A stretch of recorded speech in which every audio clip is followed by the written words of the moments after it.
This is the Dallas Morning News. It's Monday, November 10th. Plenty of sunshine, but a cool day on the way with a high of only 57. Clear skies tonight with a chilly low of 43. Temperatures will rebound into the 70s tomorrow, and then by the end of the week, highs will be back in the 80s.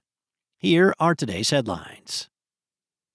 Governor Greg Abbott officially launched his reelection campaign Sunday with a promise to provide Texans significant property tax relief, including the ability for voters to abolish property taxes that fund public schools. He said at a rally in Houston, "Local governments must live within their own means, just like you have to live within your means.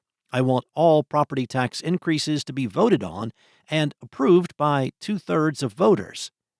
Abbott released a one-page synopsis of his plan before his speech, which stated, "Despite record state relief, local government tax increases have wiped out billions in savings for homeowners, and voters deserve the right to decide whether to abolish school district taxes."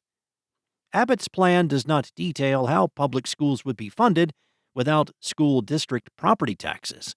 Last week, voters approved a series of constitutional amendments, many of them related to property tax relief. Abolishing school property taxes would require a Texas constitutional amendment, which can only be placed on the ballot with 100 votes in the Texas House and 21 in the Senate. Public school advocates and local leaders have been wary of plans to mitigate the taxing authority of municipalities or abolish property taxes outright. Former Dallas Independent School District Superintendent Michael Hinojosa said removing property taxes as a funding source could create more reliance on sales taxes to fund services like public education. In other news, a group of moderate Democrats has a tentative deal to reopen the government if Republicans promise to hold a vote on expiring health care subsidies by December, a potential breakthrough as lawmakers seek to end the shutdown.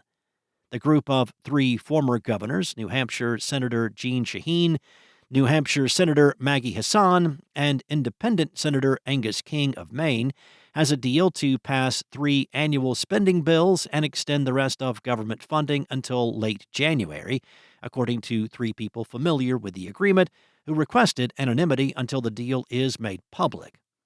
The deal was far from final, however. It was unclear whether Republicans had signed off or if there would be enough Democrats to support it, absent their central demand through the now 40-day shutdown, an extension of the Affordable Care Act tax credits that expire January 1st.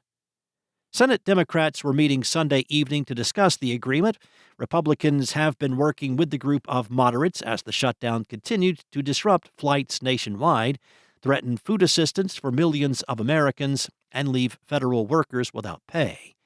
But many Democrats have warned their colleagues against giving in, arguing that they cannot end the fight without an agreement to extend the health subsidies.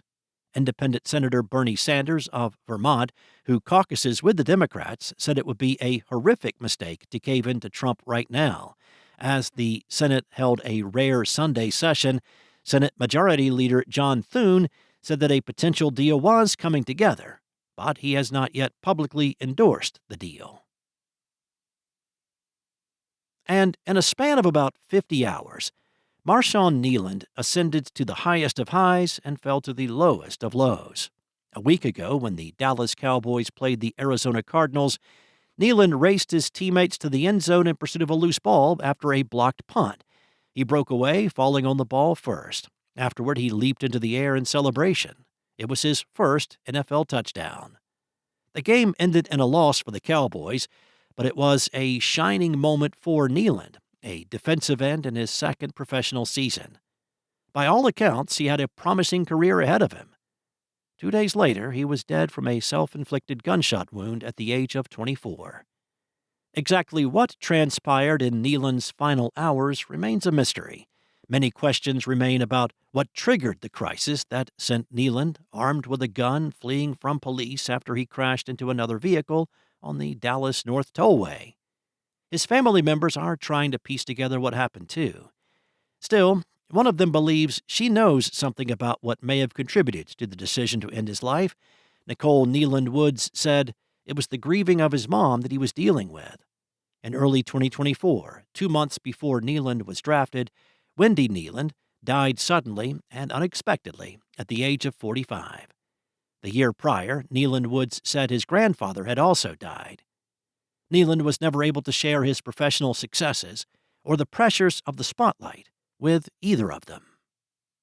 Thanks for listening. For more on today's stories and the latest breaking news, visit dallasnews.com. Enjoy your day, and I'll be back tomorrow with more from the Dallas Morning News.